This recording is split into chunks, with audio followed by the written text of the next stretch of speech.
Isang magandang araw po sa inyong lahat mga kapintura. So ngayon po itong side na aming ginagawa, ito na po siya. Ayan, linis na po tayo dito sa labas na ito. Ayan, nasa taas. Bali, dalawang palapag po itong aming ginawang bahay na to. So ngayon, in-applyan ko na po siya ng pintura na Rain or Shine. Ayan, kung nakikita niyo po yung Rain or Shine. Ayan, bali, yung kulay po niya ay Irvin Peach. Ayan, tapos yung kanyang code number ay ROS 313. Ayan, kung gusto niyo po yung kulay, ayan, tandaan niyo lamang po.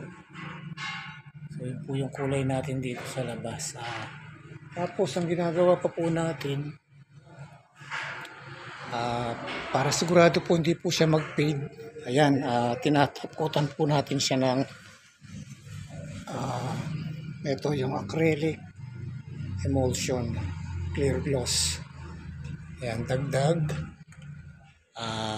tibay at saka sa faded, pagpipade po na isang pintura kasi ito mga dark color yung minsan po nagkakaroon ng fading. So ang ginagawa po natin ay pinapahiram po natin siya ng emulsion, iwas sa pag-fade ng color. So yan po, napakaganda pang tingnan at makintab. Tsaka yung tubig po hindi siya masyadong mag-ano dyan pagka matapuan ng tubig.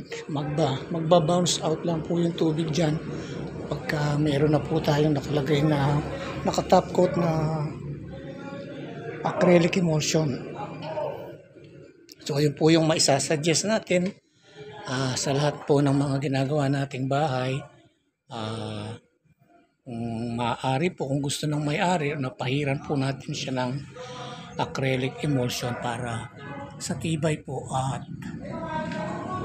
hindi magpe-fade kung anumang kulay yung ating ipinahid dito sa pader natin ginagawa. So yan guys, so napakaganda. Ayan. Tingnan nyo mo yung shiny niya. Ayan.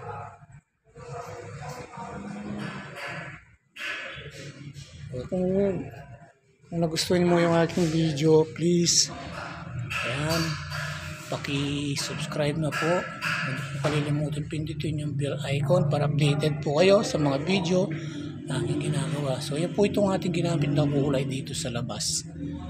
Ayan. Tapos yung ating pinang primer naman, ito naman siya yung Island Prima. Yan ang ating pinang primer. So yung di ba po nakasubscribe sa aking channel, please po paki-subscribe.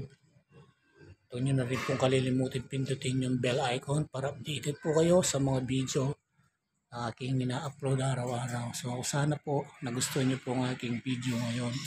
Maraming salamat po. God bless at magandang araw po sa inyong lahat at sa lahat makulay na araw po sa ating lahat. Salamat po.